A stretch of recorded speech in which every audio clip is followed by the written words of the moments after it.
27 निकालेंगे। हम घर के बारे में आज देखेंगे, क्योंकि आज हम घर के लिए प्रार्थना करने के लिए आए, घर का समर्पण करने के लिए आए। तो घर का समर्पण करना क्यों ज़रूरी है? घर हम बनाते हैं तो घर बनाने के बाद हमें उसे समर्पण क्यों करना होता है, ये हम देखेंगे। तब देखेंगे भजन संहिता 127 वर्स 1। यदि घर को यहोवा न बनाए तो उसके बनाने वालों का परिश्रम व्यर्थ होगा। यदि नगर की रक्षा यहोवा न करे तो रखवाले का जागना व्यर्थ होगा। हम प्रार्थना करेंगे। पवित्र पवित्र करुणा में प्रेमी पिता प्रभु यीशु के नाम से प्रभु हम आपके सामने आते, वचन की सेवा को आपके हाथों में देते। आपका वचन क्या ही सुंदर, क्या ही पवित्र, क्या ही शुद्ध है, इसलिए वचन हम ध्यान से सुनने के लिए और जो हम सुनते हैं वही पालन करने के लिए सहायता करना। वचन किताब आपके हाथों में दिया है, हमें वचन समझने के लिए तो कृपा प्रदान करना, दया रखना प्रभु। हम धन्यवाद देते हैं वचन की सेवा के लिए यीशु के नाम से, आमीन। Praise the Lord, hallelujah. यहाँ पर प्रियो प्रभु का वचन कहता है, यदि यहोवा घर न बनाए तो बनाने वाले का परिश्रम व्यर्थ होगा। तो इस पृथ्वी पर परमेश्वर मनुष्य को घर बनाने के लिए देता है, कृपा प्रदान करता है, अनुग्रह करता है।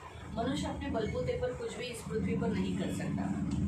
मनुष्य कितना भी सोचे, नीति वचन में लिखा है मनुष्य बहुत योजना बनाता है लेकिन यहोवा की योजना पूरी होती है। तो मतलब मनुष्य भले कितनी भी योजनाएं बनाए, लेकिन अगर परमेश्वर उसे अलाउ नहीं करेगा, परमिशन नहीं देगा, अनुमति नहीं देगा, तो मनुष्य की योजनाएं उसी मन में ही रहेगी। क्योंकि मनुष्य योजना यहाँ से बनाता है ना, मैं ऐसा करूँगा, मैं ऐसा करूँगा, मैं ऐसा करूँगा, मैं ऐसा करूँगा।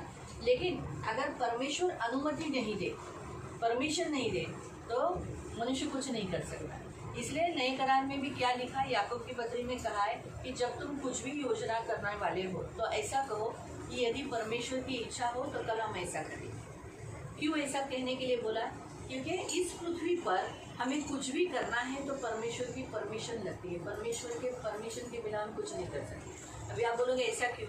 इसका कारण है क्योंकि ये सारा जगत जो है वो सब परमेश्वर का है। परमेश्वर ने ये सारा जगत यीशु के लिए बनाया, यीशु ने अपने लिए, खुद के लिए बनाया। आप इस वचन को कुलोसियों की पुस्तक में पढ़ सकते हैं कि परमेश्वर ने ये सब जो शून्य से परमेश्वर ने बनाया, ये सारा जो है ये सब परमेश्वर ने अपने पुत्र के लिए बनाया। यहाँ तक हमें भी परमेश्वर ने अपने पुत्र के लिए बनाया। हम मतलब सिर्फ हम नहीं, जितने मनुष्य जाति इस पृथ्वी पर है वो सारी मनुष्य जाति भी परमेश्वर ने मनुष्य को यीशु के लिए बनाया। अक्सर हम लोग क्या सोचते हैं कि हमारा जन्म क्यों हुआ? वो परमेश्वर की योजना थी।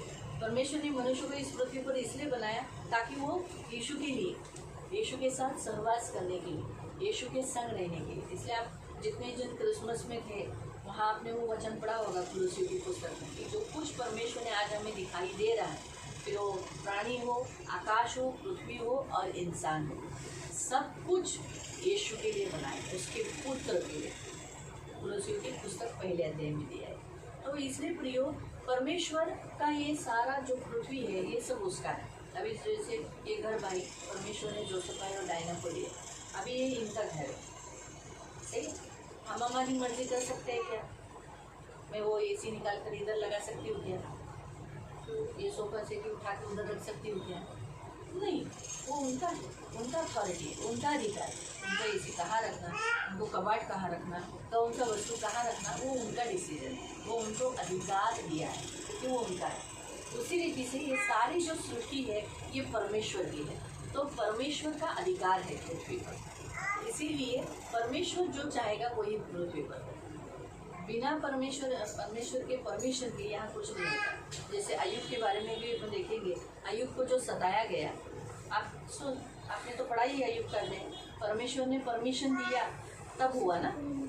तो आज भी मसीहों को जो सताव है वो क्यों हो रहा है? बिना आपको ऐसा लगता होगा परमेश्वर ने ये सब क्यों देख के बैठा है, परमेश्वर कुछ क्यों नहीं कर रहा है? परमेश्वर चाह रहा है ये होने दो। इसी में तो परमेश्वर के सच्चे कौन है, झूठे कौन है, डरपोक कौन है, सच्चे कौन है, विश्वासी कौन है, अविश्वासी कौन है, कौन पकड़े रहेगा, कौन छोड़ देगा, यही तो मालूम पड़ता है। स्त्रियाँ बहुत सारी ऑर्नामेंट्स पहनती है, हमें लगता है वाह सोना पहने, लेकिन जो सोनार के पास जाने के बाद सब जो ज्वेलरी जब लेके जाएंगे तब उसे मालूम पड़ता है ये नकली है, असली है। हम देखने वालों को तो क्या लगता है सोनं घातले, काय बहिणी सोनं घातले, काय माणसाने सोनं घातले, है ना, गले में इतने सोने डाले, क्या बनो वो बेंटेक्स भी हो सकता है। हमें तो सारा चमकने वाली वस्तु सोना ही लगती है, लेकिन सोनार को पहचान होती है। तो वैसे ही परमेश्वर को भी पहचान होती है कि कौन उसका है, कौन उसे छोड़ने वाला है, कौन पकड़े रहेगा, कौन छोड़ के चला जाएगा, कौन विश्वासी है, कौन अविश्वासी, कौन हिम्मत वाला मेरे लिए जान देगा, कौन मुझे छोड़ के चला जाएगा, भाग जाएगा, डर को गई। तो जब तक समस्याएं नहीं आएगी, कुछ होगा नहीं, तो सभी लोग जय यीशु बोलेंगे। लेकिन जब कुछ हिला दिया जाएगा तब सब जय यीशु बोलते हैं क्या, सब प्रेज द लॉर्ड बोलते हैं क्या, ये प्रकरण होता। तो इसीलिए जो कुछ प्रभु करता है सब उसकी मर्जी से ही होता है, ये सब उसने परमेश्वर। तो घर भी जो है ये परमेश्वर की कृपा है, इसलिए मनुष्य बहुत चाहते। आज इस संसार में आप देख सकते हैं कि बहुत सारे ऐसे इंसान हैं जो अपने लिए घर बनाना चाहते हैं, घर रखना चाहते हैं, लेकिन फिर भी अभी तक उनके ऊपर कृपा नहीं हुई, दया नहीं हुई, उन पर अनुग्रह नहीं हुआ। जब परमेश्वर ने स्वर्गदूत मरियम के पास भेजा, क्या कहा कि तुझ पर परमेश्वर का अनुग्रह हुआ है। तब जब परमेश्वर का अनुग्रह आता है ना, तब सारी वस्तुएं मिलती है। तो वैसे ही आज घर होना इस संसार में, इस पृथ्वी पर घर होना भी ये परमेश्वर की दया हो चाहिए। तो इसीलिए प्रियो, बाइबल के अनुसार परमेश्वर की इच्छा है कि हर एक जन घर हो, हर एक का घर हो। जैसे यिर्मयाह की पुस्तक अगर आप 29 वर्स 5 में पढ़ोगे तो वहाँ क्या लिखा है, तो मैं तुम्हें जिस जहाँ भेज रहा हूँ, जहाँ तुम्हें बंदी बनाकर भेजा हूँ, वहाँ तुम क्या करो, घर बनाओ, है ना, शादी कराओ, बाल बच्चों को जन्म दो, ऐसा बोला है ना, लड़का लड़कियों को जन्म दो, अपनी दाग की बारियाँ लगाओ। क्यों ऐसा बोला? परमेश्वर चाहता है कि हम यहाँ घर बनाएं। क्यों? क्योंकि परमेश्वर को भी घर है। तो परमेश्वर का घर कौन है, कौन सा है? तो परमेश्वर का घर है, हम निकालेंगे इब्रानियों की पुस्तक, हिब्रू अध्याय 3 उसका 4। हिब्रू, अभी अगर आइज़ाया 66 में पढ़ोगे तो परमेश्वर क्या कहता है, मैं तो स्वर्ग मेरा सिंहासन है, पृथ्वी मेरी पैर रखने की चौकी है। तो मेरे लिए कहाँ घर बनाओगे, तो मेरे लिए कहाँ भवन बनाओगे? और आज संसार में बहुत से लोग परमेश्वर के लिए घर बनाते, एक छोटा सा लकड़ी का या कुछ भी स्टाइलिश का, संगमरमर का, ऐसे कुछ अलग अलग पत्थरों का घर बनाकर उसमें रखना चाहते हैं। लेकिन परमेश्वर उसमें नहीं बैठ सकता। वो महान परमेश्वर है, सर्व सामर्थी, सर्वज्ञानी, सर्वव्यापी परमेश्वर है। वो एक हाथ के, मनुष्य के हाथ के बनाए हुए वस्तुओं में नहीं रहेगा, है ना। जो परमेश्वर ने शब्द से बोला और सृष्टि बनी, क्या वो मनुष्य के हाथ के बनाए हुए वस्तु में रहेगा? कभी नहीं। इसलिए वहाँ पर लिखा है, पढ़ेंगे हिब्रू 3:4, जिसको मिला है पढ़े। क्योंकि प्रत्येक घर किसी न किसी के द्वारा बनाया जाता है। हर एक घर जो पृथ्वी पर देखेंगे कोई ना कोई बनाता है। हर एक घर का बनाने वाला कोई ना कोई बिल्डर होता है, इंसान होता है।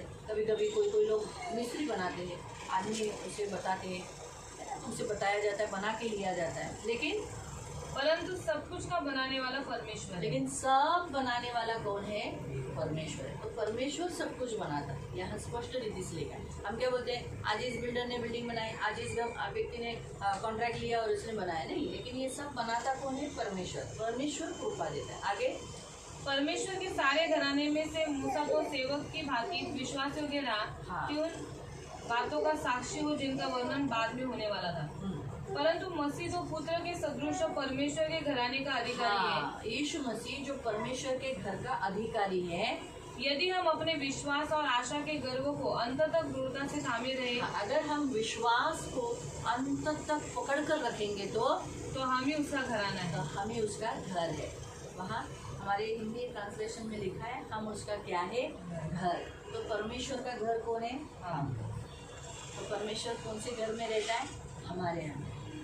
तो परमेश्वर को भी घर है, तो परमेश्वर भी घर में रहता है। तो घर क्यों बनाने के लिए बोला है? ताकि मनुष्य घर में रहे। परमेश्वर नहीं चाहता कि मनुष्य भगोड़े के समान रहे, आज इधर इधर रास्ते पे, इधर भी झाड़ पे, झाड़ के नीचे। वहाँ जाओ, रहो थोड़ा समय, लेकिन फिर भी लौट कर कहाँ आओ? अगर आप चिड़ियों को भी देखोगे तो उनके घोंसले होते हैं, वो घूमते हैं बहुत जगह दूर तक, खाना बनाने के लिए और ढूंढने के लिए जाते हैं और वापस लौट कर। तो परमेश्वर भी यही चाहता है, तुम इस पृथ्वी पर कहीं पर भी जाओ, लेकिन लौट कर तुम वापस जो घर मैंने तुम्हें दिया है वहाँ पर आओ। तो घर एक ऐसा जगह है जहाँ परमेश्वर चाहता है कि मनुष्य वहाँ रहे, किसके साथ? परमेश्वर के साथ। वहाँ अपना समय बिताएं, वहाँ विश्राम करें, वहाँ परमेश्वर को महिमा दें। घर एक ऐसा जगह है जहाँ परमेश्वर चाहता है कि परमेश्वर के साथ वास करें और परमेश्वर की वहाँ क्या हो?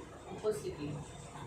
तो परमेश्वर मनुष्य को घर क्यों देता है? ताकि वहाँ बसने के लिए, वहाँ रहने के लिए, वहाँ अपने जो मैं उसे दे रहा हूँ, उसको पत्नी दे रहा हूँ, उसके माँ बाप दे रहा हूँ, उसको बच्चे दे रहा हूँ, उनके साथ वो अपना समय बिताए, उनके साथ वो क्या कर सके? फेलोशिप कर सके। परमेश्वर का घर देने का मुख्य उद्देश्य क्या है?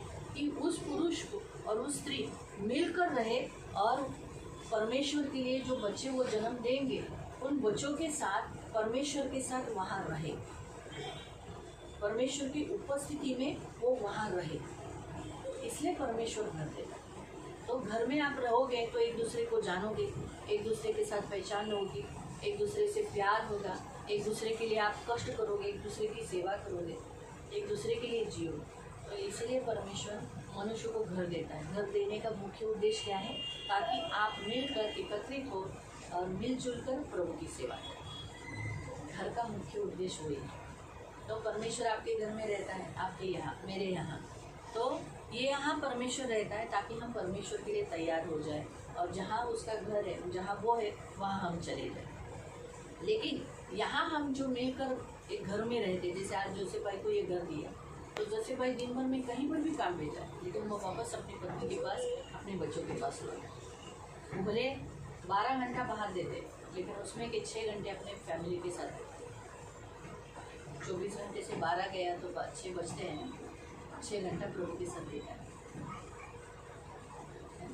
अब प्रभु चाहता है कि मैं जो तुम्हें इस पृथ्वी पर आयु दिया है उसमें से कुछ पल मुझे दो, और मैंने जो तुम्हें कुटुंब दिया है उस कुटुंब को भी, क्योंकि आपको तो आखिरी सांस तक काम करना ही है। मनुष्य है, अभी तो हम ऐसे बहाना नहीं छोड़ सकते, मैं बूढ़ा हो गया, मैं बूढ़ी हो गई, मैं घर में ही रहूँगा, ऐसा तो नहीं चलेगा। बूढ़ी हुई तो भी उसको झाड़ू मारना ही पड़ेगा, बर्तन घसना ही पड़ेगा, खाना बनाना ही पड़ेगा, है ना। तो अभी उम्र वाले आदमी हो गए तो भी बच्चों को लेके जाते हैं, स्कूल में छोड़ने जाते हैं, नाती पोतों को। तो ये हमेशा कुछ ना कुछ मनुष्य काम करता ही रहता है। लेकिन इन सब के बावजूद परमेश्वर मनुष्य को घर इसलिए देता है ताकि वो इस घर में जो फैमिली दी है उस फैमिली के साथ वन कर रहे, उस फैमिली के साथ समय बिताए, उस फैमिली को वो प्यार करे, उस फैमिली के साथ उनकी जो केयरिंग है उनके साथ समय बिताकर उनके साथ फेलोशिप करें और अपनी फैमिली को प्रभु के चरण में ले जाए। तो घर देने का मुख्य उद्देश्य है कि आपके घर में प्रभु सदा रहे, आप अपने घर में फैमिली प्रेयर करें, आप अपने घर में प्रभु को बनाए रखें, मसीह का घर आपका कहलाया जाए।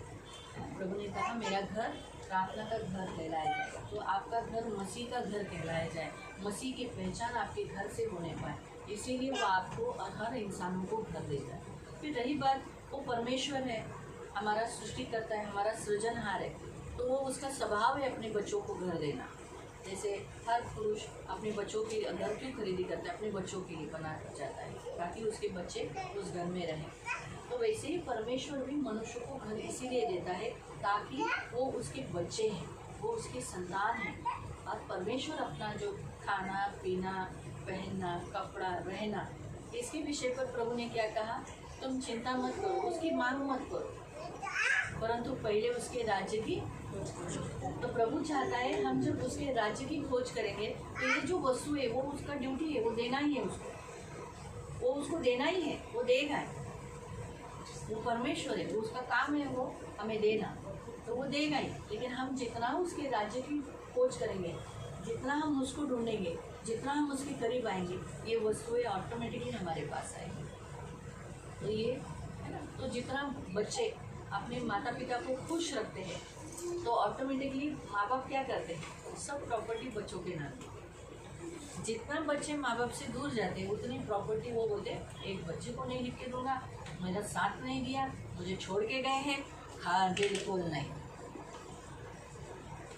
मैं किसी और को दे दूंगा, मैं अनाथ आश्रम को डोनेट कर दूंगा, मेरे बच्चे को एक भी नहीं दूंगा। सही है? तो यही है, इसलिए याद रखो तो आप जितने प्रभु के करीब, जितना प्रभु को ढूंढोगे, उतनी आपकी सारी आवश्यकताएं आपको मिलती जाएगी। तो प्रभु है, वो आपको देगा ही। वो उसने आपको जन्म दिया है तो वो देगा। प्रभु हमें घर देने के बाद हमें उसे समर्पण करना जरूरी है। समर्पण का मतलब है कि अर्पण करना, यानी उसको दे देना। जैसे उदाहरण के तौर पर जोसेफ भाई ने जेकब ना जेम्स को पढ़ाया, लिखाया, उसे टैलेंट करवाया, बहुत कुछ होशियार बनाया, और बाद में जब उसको सैलरी आती है तो वो सैलरी लाकर जब जोसेफ भाई के हाथ में दे रहा है तो जेम्स ऐसा बोलेगा ये मेरी सैलरी है? जेम्स बोलेगा मैंने कमाया, सही बात है, लेकिन वो सैलरी जब वो अपने पिता के हाथ में देता है तब क्या होता है? दिया उन्हीं के कारण है। आज उनके पास जेम्स का जन्म क्यों हुआ? जोसेफ भाई का। नाम किसका है? जोसेफ भाई का। आज वो खाना पीना खा रहा है, कपड़ा कपड़ा पहन, बोले परमेश्वर दे रहा है, लेकिन किन के द्वारा? जोसेफ भाई के द्वारा। बराबर है। स्कूल जा रहा है, स्कूल का एजुकेशन कंप्लीट किया इन्हीं के द्वारा, कॉलेज भी कंप्लीट कर रहा है इन्हीं के द्वारा, जॉब लगने के लिए मदद भी करेंगे, आने जाने में थोड़ा सा पैसा देंगे, तो सब उन्हीं के द्वारा दिया है। तो आप जब उसके हाथ में मिलने के बाद जब वो कहेगा नहीं ये मेरा है तो गलत है। लेकिन जब उसे वो पिता के हाथ में देता है तब क्या कहता है? पिता खुश हो जाता है, और पिता क्या करता है? उसे संभालता है, उसे ख्याल करता है और वापस उसी को देता है इस्तेमाल करने के लिए। तो वैसे ही है, परमेश्वर हमें घर देता है और जब हम उसे अर्पण करते हैं यानी समर्पण करते हैं तो परमेश्वर उस घर का ख्याल करता है, रक्षा करता है, हानियों से, विपत्तियों से बचाता है। तो समर्पण किसका किसका होता है? एक घर का होता है, हमारा होता है। हम लोग बोलते हैं ना, प्रभु यीशु मैं आज से आपको विश्वास करती हूँ, आप मेरे प्रभु हो, आप मेरे लिए आए, मेरे लिए गाड़े गए, मेरे लिए जी उठे और मेरे लिए वापस स्वर्ग गए और वापस आने वाले हो, मैं विश्वास करता हूँ और आज से मैं अपना जीवन आपको देता हूँ, मेरे जीवन में आ जाए। ये जो हम प्रार्थना करते हैं ये समर्पण की प्रार्थना होती है, जिससे हमने हमारा पूरा जिंदगी उसको दिया रहता है। तो ये जीवन किसका है? उसका ही है, उसके कारण ही आए। लेकिन हम जब ये कहते हैं तब वो हमारे लाइफ में आता है और हम उसके अर्पण किए हुए उसकी संतान होते। तो फिर पास्टर प्रेयर करता है, प्रभु आज से ये आपका है, इसका शरीर प्राण आत्मा आपका है। तब क्या हो जाता है? आप बिंदास किधर भी जाते हो ना, कभी बम स्फोट आपके बाजू में हुआ, ट्रेन का एक्सीडेंट हुआ आपके बाजू में, आप सुरक्षित से जाते हो, सुरक्षित से आते हो ना, अच्छी नींद लेते हो, कोई भूत आता है, डराता है, बीमार गिरे तो आप चंगे हो जाते हो। ये क्यों होता है? क्योंकि आपने समर्पण किया। आज देखो कितने लोग मर जाते हैं सारे छोटे से बुखार में, सर्दी में, लूज मोशन में कितने लोग मर गए। लेकिन आप लोगों को, कितने लोगों को लूज मोशन हुआ है, आप दवा खाए और ठीक हो गए। इस हफ्ते में 5 जन डेंगू से मरे, 5 जन। लेकिन यहाँ पर डेंगू के व्यक्ति लोग हष्ट-पुष्ट दिखते हैं, तो सोचने वाली बात है ना। इसी हफ्ते में 5 जन डेंगू से मरे, तो हम सोचेंगे अरे बाप रे डेंगू से भी मरते हैं। हाँ मरते हैं ना, अरे बुखार जैसे छोटी सी सर्दी वाली बात से लोग मरते हैं, तो फिर अन्य बातों से क्यों नहीं मरेंगे? लेकिन हम समर्पित किए हुए हैं, हमने हमारा लाइफ परमेश्वर को दिया है, इसीलिए क्या होता है, हम कहीं पर भी जाएंगे हम सुरक्षित हैं। तो घर हम जब देते हैं तो हमारा घर, इस संसार में बहुत सारी विपत्ति आएगी, अकाल आएगा, बाढ़ आएगा, आंधी तूफान आएगी, भूकंप होगा, लेकिन हमारा घर स्थिर रहेगा। आपका ये घर आप समर्पण करते हो तो ये बिल्डिंग प्रभु सुरक्षित रखेगा। भूकंप आया तो भी 4 माले की बिल्डिंग है, लेकिन ये घर समर्पित है, इसलिए बिल्डिंग कुछ नहीं होगी।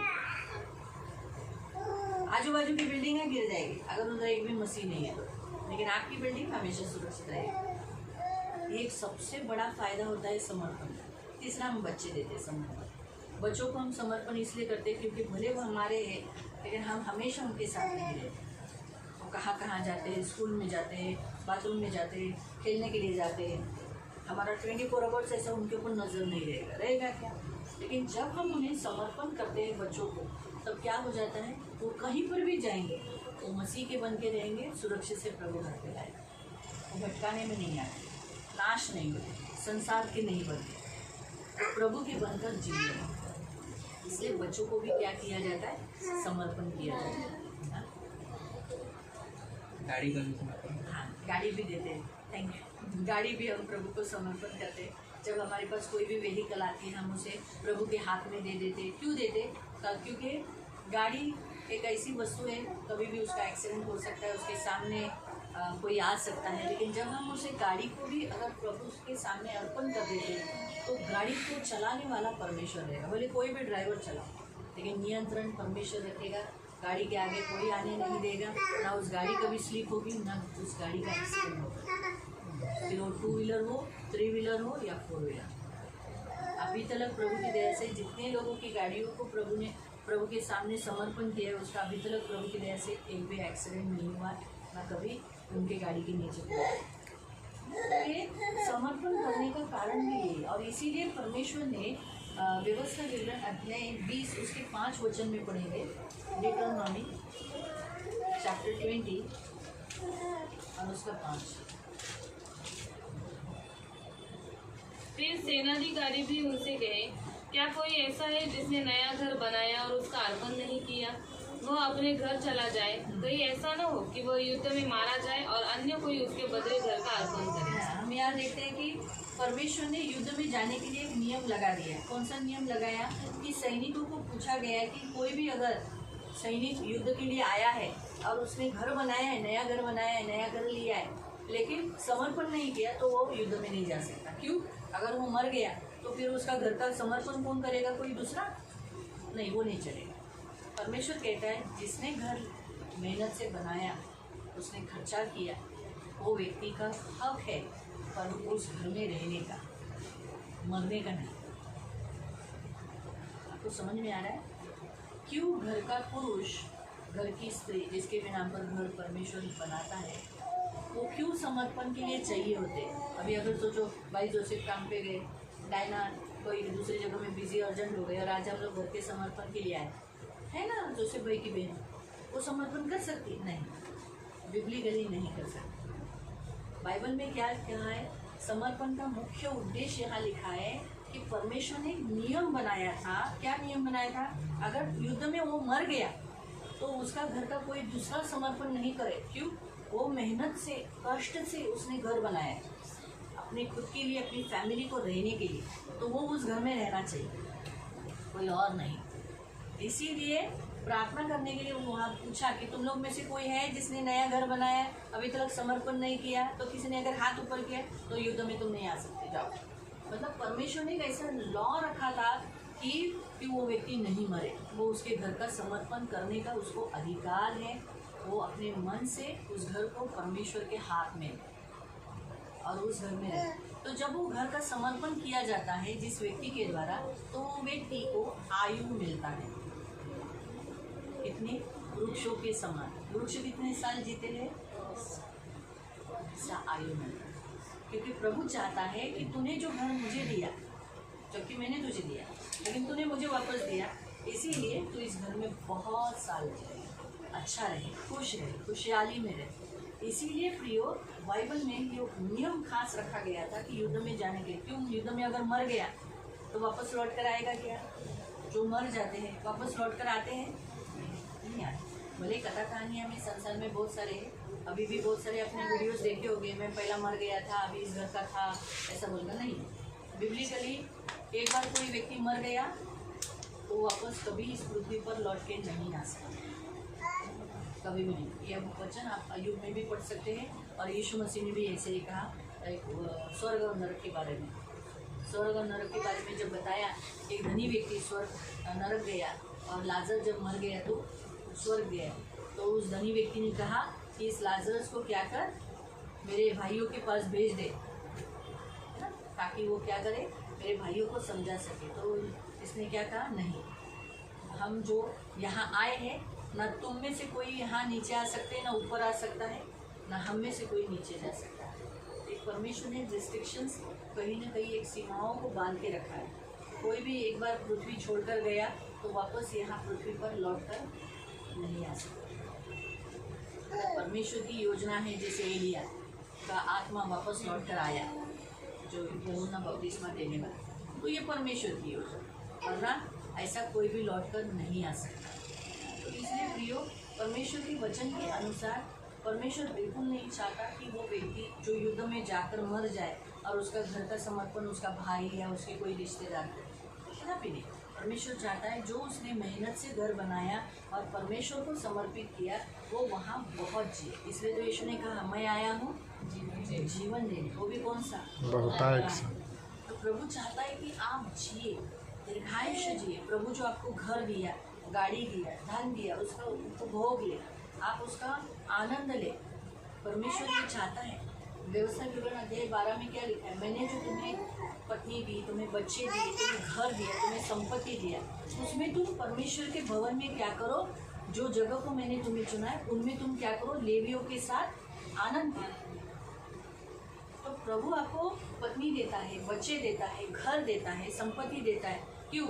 उदास रहने के लिए, दुखी होने के लिए नहीं, आनंद करने के लिए। उनके साथ आप आनंद करें। आप दुखी रहो, निराश रहो, ये प्रभु की बिल्कुल इच्छा है। आप आनंदित रहो, ये प्रभु की इच्छा है। इसलिए प्रभु आपको घर, पत्नी, बच्चे और आपको जो कुछ प्रॉपर्टी देता है वो सब प्रभु आनंद करने के लिए देता है, उसका उपभोग लेने के लिए देता है। तो आप उसका उपभोग लो। अगर वो आपके पास है और आप उसका इस्तेमाल नहीं कर पाते तो फिर उस वस्तुओं की क्या कुछ फ़ायदा है? तो आपको उन वस्तुओं का आनंद लेना ज़रूरी है। तो इसीलिए प्रियो, हम बाइबल के अनुसार हम क्या करते हैं? घर को समर्पण करते हैं ताकि परमेश्वर के हाथ में। तो आने वाले इस काल में जितनी भी विपत्तियाँ होगी वो इस घर पे नहीं पड़ती। बाइबल के वचन के अनुसार गलतियाँ प्रोवर्ब्स 3 का 33 पढ़ेंगे। नीति वचन अध्याय 3 उसका 33। दुष्ट के घर पर यहोवा का श्राप होता है, परंतु धर्मियों के निवास स्थान को वह आशीषित करता है। हाँ, तो परमेश्वर दुष्टों के घरों में क्या रहता है? श्राप रहता है। श्राप यानी क्या है? मृत्यु। श्राप क्या है? मृत्यु। एक हमेशा याद रखो, श्राप ने क्या लाया? मृत्यु। जब आदम और हव्वा ने पाप किया तो उस पाप के कारण जगत में क्या आया? मृत्यु। मनुष्य के जीवन में क्या आया? मृत्यु। तो मृत्यु मनुष्य को हमेशा परमेश्वर से क्या करती है? दूर करती है। लेकिन वहाँ क्या लिखा है? दुष्टों के घरों में मृत्यु रहती है, श्राप रहता है।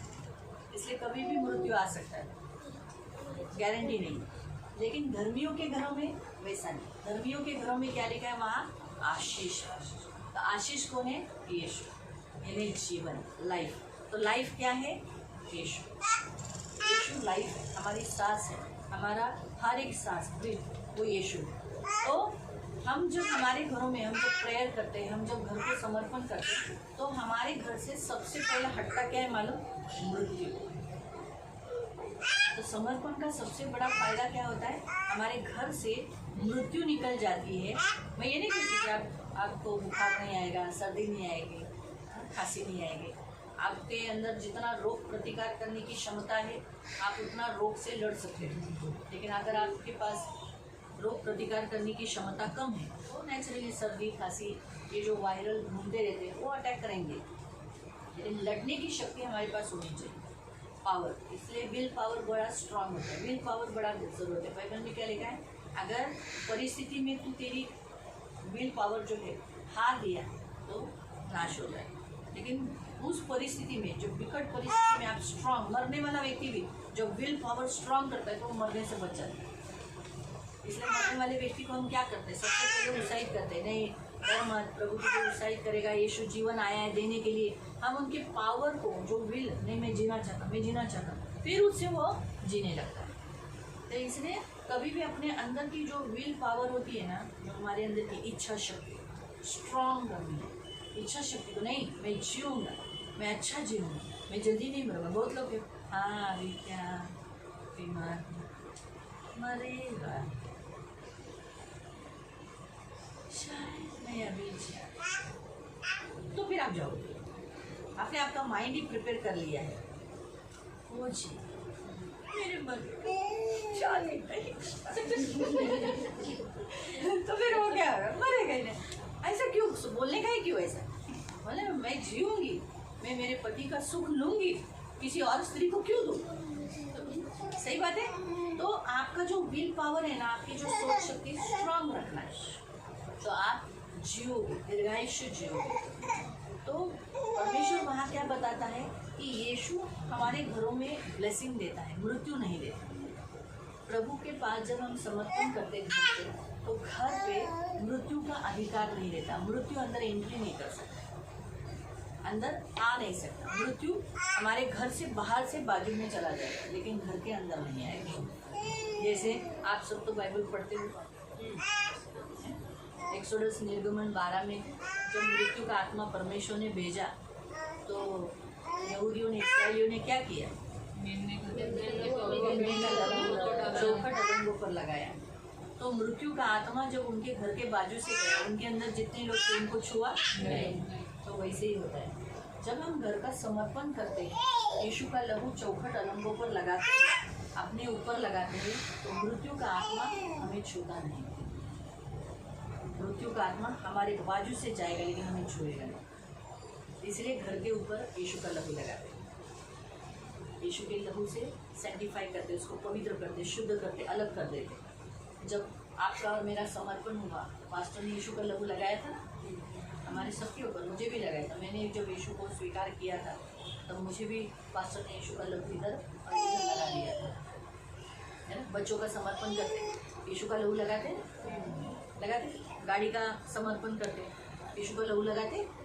क्यों लगाते? क्योंकि वो लहू जहाँ होता है, मार्क लगाया जाता है, भले वो बाद में धुला जाता है, हम बाल धो देते हैं, यहाँ मुँह धो देते, चला जाता है, लेकिन ये साइन वहाँ हमेशा के लिए रहता है। हमारे ऊपर यीशु का लहू का साइन रहता है। इसलिए हम कहीं पर भी जाते हैं तो मृत्यु हमें छूती नहीं, हमें आती नहीं। हम जहाँ हैं हम सुरक्षित से घर पे लौट आते हैं। इसीलिए प्रियो, प्रभु के यहाँ क्या लिखा है? धर्मियों के घरों में क्या है? आशीष, यानी लाइफ। और एक वचन पढ़ेंगे लूक अध्याय 19 उसका 9।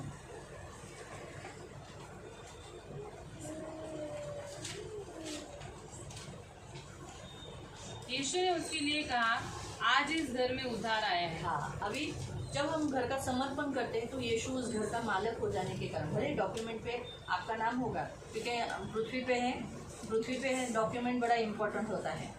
इसलिए डॉक्यूमेंट पे भले इंसान का नाम होगा, बोला जाएगा हाँ जोसेफ भाई डायना का घर है, लेकिन आत्मिक राज्य में ये घर किसका कहलाया जाएगा?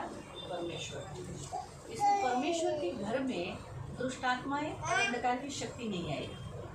तो फिर क्या रहेगा? उद्धार यानी छुटकारा, पापों की क्षमा, दया और लाइफ। तो मैंने अभी पहले आपको लाइफ तो बता दिया, तो अभी हम छुटकारा और दया के बारे में होंगे।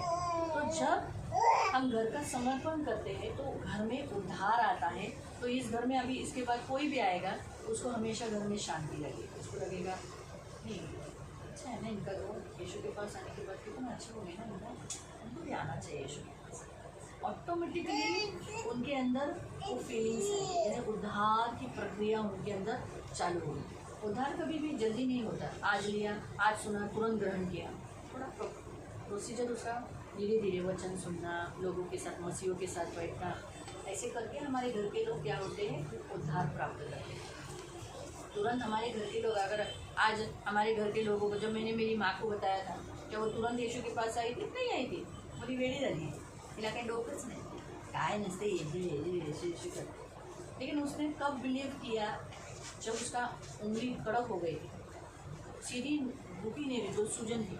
और मैंने क्या किया, उसने बोली मी किती डॉक्टरांकडे गेली, बरंच नाही झालं, लय दुखतंय, लय त्रास होते। और मैंने क्या मालूम मुझे क्या हुआ, मैंने उसकी उंगली को छू लिया और बोला यीशु के नाम में ये सारा सूजन, वो चिल्ला रही मैंने प्रार्थना, क्योंकि वो हाथ ही लगाने नहीं देती थी, और मैंने तुरंत हाथ लगा कर उसको यीशु के नाम से सारा जो कड़कपने निकाल देती हूँ, और अभी की अभी इसी घड़ी यीशु के घाव से वो चंगी हो गई, अभी इसी घड़ी मुक्त हुई। तो उसने थोड़े टाइम में देखा, उसका उंगली सीधी हो गई और दर्द निकल गई। तब से उसके अंदर मेरे लिए डर हो गया, तब से वो मेरे लिए डर गया। फिर उसे मालूम पड़ा कि एक एक प्रार्थना जब मैं करती हूँ तो प्रभु सुनता है, उसे महसूस होने लगा। मैं जब पहले बोली थी, मैं जब उसके साथ थी मसीह को ग्रहण करने के बाद, तब उसने मुझे क्या बोला था? सरकले बिचारी आपस में, मेरे मुंह पर नहीं, आपस में लोग बिचारे वेड़ी जाते। हाय टिकली लावत नाही, हाय येशू येशू येशू करते, मंगलसूत्र गळ्यातलं काढलं. मैं पहला मंगलसूत्र पहनती थी क्योंकि तभी मैं अविश्वासी थी, इसलिए पहनती थी. हाय रेडी झाली, मंगलसूत्र काढलं, टिकली लावलं काढलं, त्या येशूने त्याला वेडं करून टाकलं. मेरे घर का लोगों का एक टॉपिक बन गया था बातचीत करना. बोलते ना जैसे न्यूज़ में कैसे एक टॉपिक मिल जाता है, उसी विषय पे बातचीत, वैसे मेरे घर में एक टॉपिक हो गया था, सबके मुंह में वही बातचीत. लेकिन धीरे धीरे सब चेंज हो गया और आखिर में उद्धार घर में हुआ. हमारे घरों में जब हम समर्पण करते हैं तो उद्धार धीरे धीरे आता है. तो समझ में आया है. तो समर्पण का सबसे बड़ा फायदा होता है कि उस घर में उद्धार होता है. तो भले अविश्वासी आने दो, कोई भी आने दो, उसको प्रभु के राज्य में आना ही आना है. भले वो डाकू के समान मरते समय से. डाकू को भी लास्ट मोमेंट में उद्धार मिला ना, लास्ट समय पर वो यीशु के पास है. आज वो है ना सुखलोक में है, क्या भाग्यशाली है. नहीं, लेकिन उससे ज़्यादा हम भाग्यशाली हैं. आप कभी भी अपनी तुलना डाकू के साथ कभी मत करना. आज इस संसार में बहुत से लोग डाकू के समान स्वर्ग जाते हैं. बहुत से लोग जो लास्ट स्टेज पे यीशु को स्वीकार करते हैं, अपना पूरी ज़िंदगी अपने रीति रिवाजों में डालते हैं और लास्ट मोमेंट में हे प्रभु मैं पापी हूँ, मुझे माफ़ कर, ऐसा बोल के यीशु के पास चले जाते हैं. लेकिन उनसे भी ज़्यादा मान और ज़्यादा सम्मान जो हम मसीह के लिए दुख उठाएं, दर्द उठाएं, उन्हें आगे किया. और उसको कुछ नहीं मिलेगा, मुकुट नहीं, आपके पास मुकुट मिलेगा. आप यीशु के लिए जी रहे हो ना, कोई ना कोई तो आत्मा यीशु के पास लाया है ना. अभी जैसे भाई ने 2 बच्चों को लाया है, तो आप लोग दोनों को एक मुकुट मिलेगा. सही. और भी आत्माएं आप लाए होंगे तो उनका मुकुट मिलेगा. विश्वास का मुकुट रहेगा आपके पास. फिर आपने प्रभु के लिए, राज्य के लिए कुछ ना कुछ खर्चा किया है, उसका मुकुट मिलेगा. तो बहुत सारे ऐसे टोटल 7 मुकुट है. आपको रक्त साक्षी वाला मुकुट, वो रक्त साक्षी जो हो जाता है उसको मुकुट मिलेगा, जो यीशु के लिए जान देते. आज कितने सारे प्रभु के दास लोग मर गए, आज वो मुकुट डालकर स्वर्ग में बैठे हैं, प्रभु के साथ भोजन कर रहे, प्रभु के साथ संगति कर रहे. वो थोड़ी मर गए. संसार के लोग बोलते अरे आम्ही त्याची केस मिटवली, खत्म केलं. थोड़ा वो खत्म थोड़ी हुआ, वो तो जिंदा है प्रभु के सामने है ना. तो इस रीति से प्रियो, तो परमेश्वर के वचन के अनुसार हमारे घरों में प्रभु का क्या रहता है, उद्धार मंडलता रहता है. और आगे का वचन हम देखेंगे, हम निकालेंगे भजन संहिता 122 उसका 7वां वचन. तेरी शहर बना के भीतर शांति और तेरे 122 वर्स 7. अभी आपके घर के अंदर क्या रहेगा जब समर्पण किया जाता है, तो समर्पण के द्वारा क्या होता है आगे. तेरी शहर बना के भीतर शांति और तेरे महलों में, आपके घर में शांति रहेगी, झगड़ा नहीं रहेगा आपस में. तेरा मेरा, ये मेरा है, ऐसा है. झगड़े होते हैं ना आज के ज़माने में, देखो होता है घरों में झगड़े हैं, जितने घरों में. इसलिए हम मसीहों के घरों में झगड़े नहीं होते ना. मसीह लोग बोलते हैं ना, मसीह लोग जहाँ रहते हैं उनके अड़ोसी पड़ोसी क्या बोलते हैं, अरे तुमच्या घरात भांडणाचा आवाज नाही, नवरा बायकोचं भांडण नाही. क्यों बोलते हैं? क्योंकि मसीह की शांति घर में रहती है. उनके दीवारों में, उनके जो दीवारें होते हैं वो शांति से भरे रहते हैं. इसलिए दीवारों में भी शांति रहती है. इसलिए एक मसीह के घर में जाने के बाद एक पीस महसूस होती है, शांति महसूस होती है, अस्वस्थता नहीं लगता, डार्कनेस, अंधकार महसूस नहीं होता. तो प्रभु का वचन कहता है आपके भीतर क्या रहेगी, शांति रहेगी. और आपके बेडरूम के अंदर, आपके घर के अंदर, किचन के अंदर क्या रहेगा, तेरे महलों में सुख समृद्धि बनी रहे. सुख समृद्धि. यानी आप आपके किचन में कुछ खाली है, आज भोजन नहीं है, ऐसा परिस्थिति नहीं रहेगा. आपके कबाड़ में पैसा नहीं है, कपड़े नहीं है, ऐसे तो नहीं रहेगा. सुख समृद्धि यानी आपको जो सुख दे रहा है और समृद्धि यानी रिचनेस वो रहेगा. इसलिए प्रियो हमें घर का समर्पण करना ज़रूरी होता है. तो आज हम लोग फास्टिंग प्रेयर भी रखा है. आज हम लोग उपवास में आए. उपवास हम इसलिए करते हैं क्योंकि प्रभु के निकट जाने के लिए. बाइबल के अनुसार प्रभु ने आज्ञा दी है. मत्ती 6 में अगर आप पढ़ोगे तो कहा है तो उपवास करो, ये आज्ञा दी है. तो अभी उपवास हम करते हैं, तो उपवास में हम घर का समर्पण क्यों करते हैं? क्योंकि हम उपवास के द्वारा प्रभु के करीब आते हैं, निकट आते हैं. प्रभु के करीब जाने के रास्ता है उपवास प्रार्थना. और उपवास एक ऐसा जरिया है जिसके द्वारा हम बलवान होते हैं, खास करके आत्मिक राज्य में. अभी भले हमारा बॉडी ऐसे ही रहेगा शेप, लेकिन जो आत्मिक सेनाएं हैं, जो अंधकार की शक्ति है, इफ्सियों की पुस्तक में आप पढ़ सकते हैं, जहाँ छठे अध्याय में जो अंधकार की शक्ति हाकिम प्रधानताएं, जैसे प्रधान हमारे भारत देश का प्रधान मोदी, उसे एक साधारण इंसान लड़ सकता है क्या? उसको बोलेगा नीचे उतरेगा क्या? वो नहीं उतरेगा। क्यों? क्योंकि वो प्रधान है। तो फिर उसको कौन डांट सकता है? दूसरा प्रधान, जैसे अमेरिका का ट्रम्प, उसको डांट सकता है, एक युद्ध मत कर, सीज फायर कर। उसने सीज फायर किया ना, वो हमारे देश का है क्या ट्रम्प? बाहर का। लेकिन फिर भी जब उसने कहा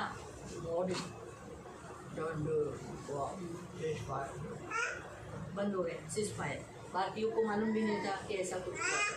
तो कहने का उद्देश्य कि वैसे ही इस संसार में जो आत्मिक दुष्टात्माएं हैं, उनसे हमें पावरफुल होना होता है। तब हम उन्हें बोल सकते निकल, चला जा, ये घर में नहीं आ। तो हम जब इतने, तब हम कौन सी ऐसी विधियाँ है जिसके कारण हमें ताकत मिलेगी? क्योंकि इफ्सियों की पुस्तक 6:10 में क्या लिखा है? प्रभु में, प्रभु की शक्ति में बलवान। तो बलवान हम कैसे बनेंगे? प्रधान से, अंधकार की शक्तियों से हम कैसे प्रधान बनेंगे? एक है, हम जब चर्च आते हैं। आप हर संडे जब चर्च में आते हो तो याद रखो, आप एक पावरफुल धर्मी व्यक्ति, पवित्र व्यक्ति, और अशुद्ध आत्माएं अपवित्र है, इसलिए पवित्र व्यक्ति से वो डरता है। चर्च में जाने वाले लोगों से वो डरता है, इसलिए वो चर्च में जाने के लिए क्यों रोकता है? आपको मालूम?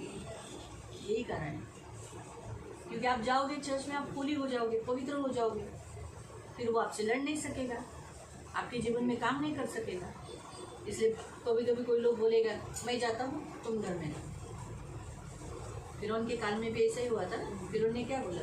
पुरुष जाओ, औरतें घर में बैठो, बच्चों को घर में रखो। इसलिए बहुत सारे चर्च में आप देखो, आदमी आते, औरतें नहीं आती, औरतें आती तो आदमी लोग नहीं आते, बच्चे आते तो माँ बाप नहीं आते, माँ बाप आए तो बच्चे नहीं आते।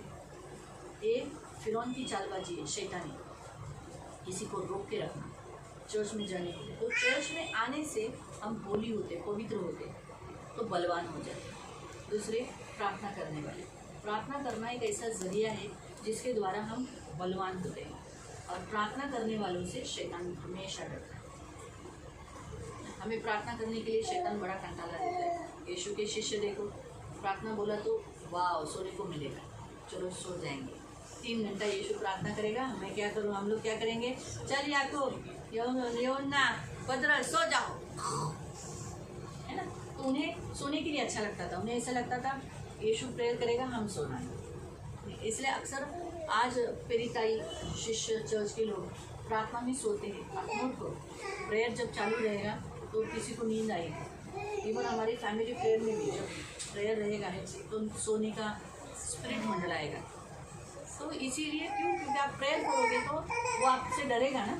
आप जब बोलोगे ए निकल जा शैतान, ये दारू की आत्मा निकल जा, ये बीमारी की आत्मा निकल जा, तो उसको जाना पड़ेगा। जैसे ट्रम्प ने कहा मोदी को सीज फायर कर दे, उसको करना पड़ा। क्यों? क्योंकि मोदी को मालूम है इससे बड़ा है, जबकि स्थान दोनों का एक है। वो भी प्रेसिडेंट है, वो प्रेसिडेंट है, मतलब हमारे भारत देश में भी प्रेसिडेंट का कुछ चलता नहीं, ज़्यादा प्राइम मिनिस्टर का चलता है। इसीलिए स्थान देखेगा तो दोनों का समान है। लेकिन जैसे वो कैसे बाहर का देश का एक व्यक्ति आकर उसे शांत कर रहा है। तो यह बात नोट करनी है। तो अगर आत्मिक राज्य में आपको बीमारी की आत्मा से, शैतान से, दुष्ट आत्माओं से, गरीबी की आत्मा से, झगड़े की आत्मा से आपको लड़ना है, आपको आज्ञा देना है उन्हें, तो आपको क्या करना पड़ेगा? ऐसे कुछ प्रभु की जो बलवान विधि है जिसके द्वारा आप बलवान होते हो, वो करना पड़ेगा। तीसरा है उपवास। उपवास करने से आप बलवान होते हो, प्रभु के बहुत करीब रहते हो। चौथा है ऑफरिंग देना, प्रभु को दान दशम जब आप देते हैं, क्योंकि ये एक ऐसी विधि है जिसमें हम देते हैं, और देने वाली विधि से हम किसको दे रहे हैं? प्रभु को। आप प्रभु को दे सकते हो, अनाथ विधवाओं को दे सकते हो, प्रभु के दास को दे सकते हो, फिर ज़रूरतमंदों को दे सकते हो। इफ्सियों की पुस्तक के अनुसार जब कोई ज़रूरतमंद आपको कभी आपसे मदद मांगता है तो उनको दे सकते हो। क्यों? आप कंगालों को दे सकते हो, तो आप किसी का, तो ये आप किसको दे रहे हो? परमेश्वर को दे रहे हो। तो इससे वो शैतान क्या करता है? डरता है। तो इसीलिए उपवास एक ऐसा जरिया है जिसके द्वारा हम प्रभु से बहुत करीब आते हैं और उपवास करने वाले से दुष्ट आत्माएं डरती है। इसलिए यीशु मसीह ने क्या कहा मत्ती अध्याय में कि जब दुष्ट आत्मा निकला नहीं, पीठ का आत्मा निकला नहीं, तब क्या हुआ? यीशु के शिष्य शौक हो गए, अरे हमारे पास लाया गया, हम इसे निकाल नहीं सके। क्यों नहीं निकाल सके? अकेले में पूछा, प्रभु जी हम क्यों नहीं निकाल सके? तो यीशु ने कहा उपवास और प्रार्थना नहीं था तुम्हारा, क्योंकि यीशु के शिष्य प्रार्थना करते नहीं थे और उपवास करते नहीं थे, और विश्वास की गड्डी की तरह। तो अगर आप मत्ती में 9वें अध्याय में अगर आप पढ़ोगे तो वहाँ ऐसा लिखा है, उपवास हमारा यीशु जब स्वर्ग जाएगा तो उसके शिष्य करेंगे, ऐसा यीशु ने कहा। और उपवास का सबसे बड़ा फायदा क्या होता है मालूम? हमारा ये जो जूना मनुष्यत्व है वो निकल जाता है और हम मसीह में नहीं चल सकते। आप देखो, आपका जूना कपड़ा फट गया है, उसको एक नया कपड़ा सिला के, पहले काल में देखा है ना, सिलाते थे, ठिगड़ना होता था ना, एक दूसरा कपड़ा उसको लगाते और सिला के फिर पहनते थे। लेकिन कपड़ा फेंकते नहीं थे, जितना इस्तेमाल हो सकता है। लेकिन जब नया कपड़ा, यीशु कहता है जूने कपड़े को लगाएंगे तो क्या होगा? जूना कपड़ा और बढ़ जाएगा। तो यीशु का जो शिक्षण है, यीशु का जो मसीह को जो हम पहनते हैं, हमारे जूने मनुष्यत्व के साथ पहनेंगे तो नुकसान होगा। तो हमें जूना मनुष्यत्व निकालना ज़रूरी होता है। उसके कारण उपवास में हमारा जूना मनुष्यत्व निकल जाता है, एक सबसे बड़ा फायदा होता है। और तीसरा, तो वहाँ ऐसा लिखा है कि यीशु का जो वचन है, यीशु का जो शिक्षण है वो एक नया दाखरस है, यानी संसार में जो है ना उससे थोड़ा हटके ही प्रभु बोला है। संसार में क्या बोला है? सबे देव एक, तुम इसको मानो, इसको मानो, उसको मानो, सब एक। लेकिन यीशु ने क्या कहा? मैं ही मार्ग हूँ, मैं ही सत्य हूँ, मैं ही जीवन हूँ, बिना मेरे द्वारा कोई भी पिता के पास नहीं जा सकता। अरे काय नाही, स्वर्ग नरक सगळं इकडेच है। यीशु ने क्या कहा? नहीं, हमारा पिता स्वर्ग में है और नरक एक ऐसी जगह है जहाँ रोना और दांत पीसना है, वहाँ की आग बुझती नहीं, वहाँ के कीड़े मरते नहीं। यानी प्रभु ने जो दिए हुए शिक्षण जो नया है, जो हमें कभी कभी सुनने के बाद थोड़ा सा कंफ्यूज हो जाता है ग्रहण करने के लिए, लेकिन अगर हम नए मशके बनेंगे तो हम स्वीकार कर पाएंगे। जैसे हर एक को क्षमा करना, शत्रुओं के लिए प्रार्थना करना, तो ये नया बात। हम क्या बोलते हैं? ईंट का जवाब, हाँ, एक ने एक मारा तो दो मार के आया। ये इस संसार का शिक्षा है। लेकिन प्रभु ने जो बोला, एक गाल पे मारेगा तो दो मार के मत, है ना? तो ये एक्सेप्ट करने के लिए हमें नया बनना जरूरी है। तो फास्टिंग में हमें परमेश्वर ऑटोमेटिकली नया बना देता है। हम खुद से तो नए बन नहीं सकते। बीज डाला तो खुद से ही आता है ना, परमेश्वर बढ़ाता है ना। बाइबल में क्या लिखा है? बीज बोता है लेकिन परमेश्वर बढ़ाता है। तो वैसे ही हम जब फास्टिंग करते तो ऑटोमेटिकली हम चेंज हो जाते हैं, प्रभु वो चेंज करता है। इसीलिए हम जब भी समर्पण करते हैं तो हम क्या करते हैं? फास्टिंग प्रेयर में हम समर्पण करते हैं। तो अभी हम इस घर का समर्पण करेंगे। तेल और नमक। पवित्र पवित्र करुणा में प्रेमी पिता प्रभु यीशु के नाम से प्रभु मैं आपके सामने आती हूँ। मेरे महान पवित्र सेनाधीश पिता प्रभु यीशु के नाम से प्रभु भाई जोसेफ को, डायना को और प्रभु क्रिस्टी और प्रभु जेम्स को आपने सुंदर सा घर दिया, इसलिए धन्यवाद देते हैं। वो भी मुंबई साइड में सीएसटी के स्टेशन के कम नज़दीक। हम आपको बहुत धन्यवाद देते हैं प्रभु। आज के ज़माने में प्रभु घर बनाना बहुत कठिन काम है, लेकिन मेरा वचन कहता है ना, मेरा अनुग्रह तेरे लिए पर्याप्त है। मेरा अनुग्रह तुझ पर हुआ है। और सच बात है प्रभु, आपने अनुग्रह किया है कि भाई जोसेफ को प्रभु ये घर देने के लिए। तो प्रभु इन्हें आशीषित करना, इसलिए मैं तेल को आपके चरणों तले लाती हूँ। तेल जैसा तेरा चिन्ह है, पवित्र आत्मा का अभिषेक का, चंगाई का, छुटकारे का लहू होने का। इसमें मैं आपका सर्व सामर्थ्य लहू मिलाती हूँ। वो लहू जो कलवरी क्रूस पर हमारे लिए बहाया गया, वो सर्व सामर्थ्य लहू मिलाती हूँ। तब ये तेल नहीं तेरा लहू है। तो प्रभु पवित्र पिता, ये लहू यीशु के नाम से मेरे महान पवित्र पिता अब्बा, हम इस नमक में डालते हैं। और जैसे तेरे वचन में लिखा है कि तुम इस जगत की ज्योति हूँ और तुम इस पृथ्वी के नमक हो। तो मेरे महान पवित्र पिता यीशु के नाम से मेरे महान पवित्र पिता ये नमक को शुद्ध करते हैं और प्रभु पवित्र पिता इनके ऊपर लगाते हैं। भाई जोसेफ के ऊपर लगाते हैं, मेरे महान पवित्र सेनाधीश पिता डायना सिस्टर के ऊपर लगाते हैं, मेरे जीवन देने वाले पवित्र पिता जेम्स के ऊपर लगाते हैं और कृषि के ऊपर लगाते हैं। प्रभु इन्हें आशीषित करना, इन्हें प्रभु पवित्र पिता ये तेरे कहलाने के लिए सहायता करना। कोई भी अंधकार की शक्तियों का, प्रधानताओं का, हाकिमों का, अधिपति का, न्यायियों का, मूर्ति पूजा, जादू टोना, व्यभिचार, तिरस्कार, व्यसन, मृत्यु, श्रापों का अधिकार। तो पवित्र पिता भाई जोसेफ के ऊपर मैं आपका सर्व सामर्थ्य लहू लगाती हूँ। प्रभु आज वो अपने मन से, इच्छा से प्रभु ये घर समर्पण कर रहे, तो प्रभु इस घर का मालक, चालक, अधिकारी तू है। तूने ही नहीं दिया, लेकिन प्रभु ये अपने पूरे मन से प्रभु ये घर समर्पण कर रहे हैं। इसलिए पवित्र पिता जैसे तू इस घर को स्वीकार किया है, वैसे जोसेफ भाई को भी आपने स्वीकार किया है। इसलिए इन्हें आशीषित करना, आपके पंखों में सुरक्षित रखना, इन्हें दीर्घायुष्य देना, धन मान सम्मान से दीर्घायु से तृप्त रखना। और प्रभु तूने जैसे कहा ना, मैं आया हूँ जीवन देने, बहुतायत का जीवन देने।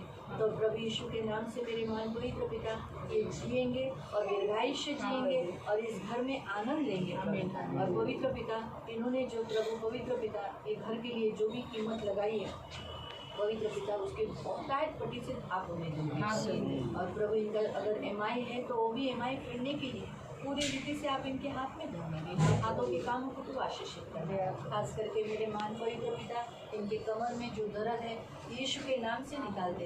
यीशु के घाव से प्रभु वो चंगे होते। इन्हें पीड़ा देने वाली बीमारी की आत्मा को यीशु के नाम से निकाल देते। यीशु के घाव से वो चंगे होते। आप तुम बीमारों पर हाथ रखोगे और वे चंगे हो जाएंगे।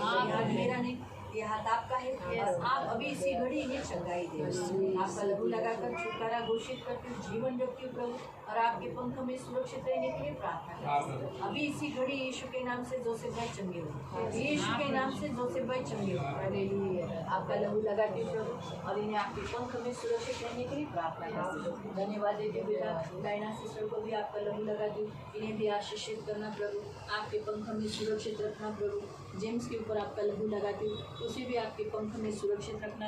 और क्रिस्टिन को भी प्रभु पवित्र पिता ये पूरे मिलकर रहे, इस घर में सदा आनंदित रहे, जैसे तेरे वचन में लिखा है कि तेरे घर में शांति रहेगी, इनके दीवारों में प्रभु कुशलता रहेगी। तो मैं आज यीशु के नाम से प्रभु इनके इस दीवारों को, पूरी बिल्डिंग को यीशु के नाम से शांति घोषित करती हूँ। इस बिल्डिंग की जो नींव है उसे यीशु के लहू से कवर करती हूँ। और मेरे महान पवित्र सेनाधीश पिता इस घर में प्रभु इस पूरे बिल्डिंग का ताबा आपके हाथों में देते हैं। भले इस बिल्डिंग के सबसे लास्ट फ्लोर पे हम हैं प्रभु ये है, लेकिन फिर भी प्रभु इस बिल्डिंग को तू संभालने वाला परमेश्वर है। इसलिए आज से ये घर हम तुझे समर्पित कर देते। ये घर का मालक, चालक, अधिकारी आप हो। और ये घर प्रभु पवित्र पिता इस पूरे बिल्डिंग के ऊपर है, इसलिए पूरी बिल्डिंग तू संभाल लेना प्रभु पवित्र पिता। इस संसार में कोई भी विपत्ति आएगी, कोई भी संकट आएगा, भूकंप आएगा, या फिर प्रभु बाढ़ आएगी, या मरी आएगी, या कोई भी प्रभु, लेकिन इस बिल्डिंग में कुछ भी नहीं प्रवेश करेगा। ये बिल्डिंग को तो संभाले रखेगा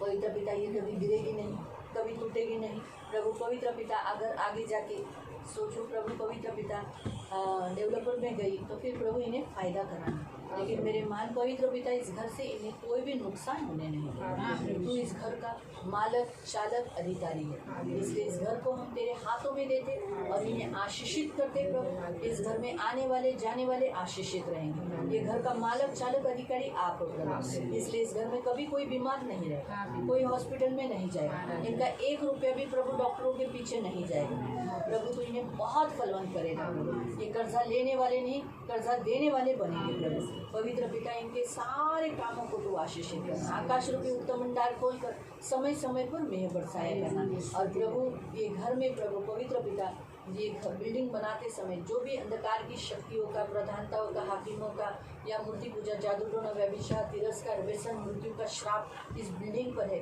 वो सारे बंधन हम यीशु के नाम से तोड़ देते हैं। और प्रभु इस घर के साथ साथ पूरी बिल्डिंग का हम तुझे समर्पण करते हैं। इसलिए प्रभु पवित्र पिता इस घर के चौखट और अलंगों पर यीशु का लहू लगाते हैं। आज से ये पूरी बिल्डिंग यीशु की है। पूरे बिल्डिंग में प्रभु मसीह का राज्य रहे और प्रभु इस बिल्डिंग में जितने लोग रहते हैं उनके घर में भी सुख शांति देना, कभी मृत्यु नाश कभी होने नहीं देना।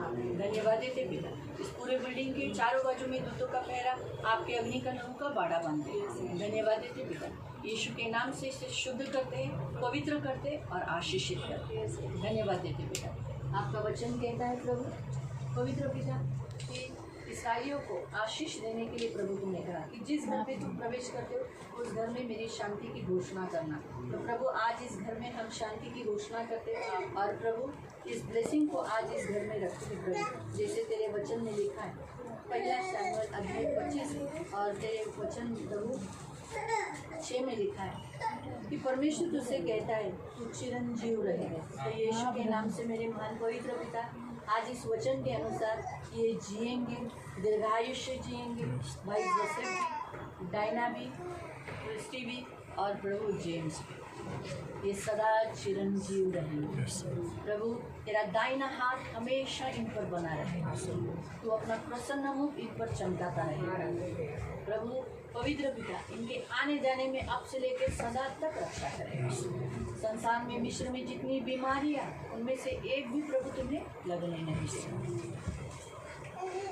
तेरा कल्याण हो। तो प्रभु यीशु के नाम से मेरे महान पवित्र पिता इनका कल्याण हो, फाइनेंशियली, फिजिकली, स्पिरिचुअली, मेंटली प्रभु इनका सदा कल्याण होता रहेगा और तेरा घराना कल्याण से रहे। तो प्रभु यीशु पवित्र पिता हम प्रार्थना करते इस आशीष को प्रभु भाई जोसेफ के ऊपर और पवित्र पिता डायना सिस्टर के फैमिली घराने के ऊपर, इनके भी बहनें हैं प्रभु जोसेफ भाई के और प्रभु डायना सिस्टर के भी भाई बहन हैं।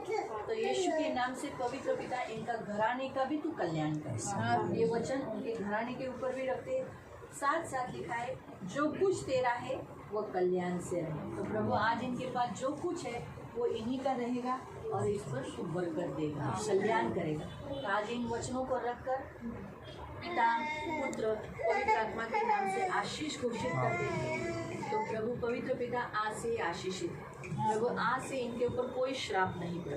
धन्यवाद देते तूने इन्हें आशीष के लिए चुना है, तो प्रभु ये आशीषित है। प्रभु धन्यवाद देते राजाओं के राजा, खास करके प्रभु पवित्र पिता हम प्रार्थना करते प्रभु तेरा वचन के अनुसार मृत्यु का श्राप जो तूने कलवरी क्रूस पर उठा लिया है, बीमारी का श्राप, गरीबी का श्राप तूने कलवरी क्रूस पर उठा लिया है, ताकि प्रभु इन्हें उठाना न पड़े। तो तूने इन्हें आशीष दिया है। यीशु के क्रूस के बलिदान के द्वारा यीशु श्रापित हुआ कि यीशु की आशीष मिले। ये वचन में रखकर प्रभु पवित्र पिता आज से भाई जोसेफ आशीषित है।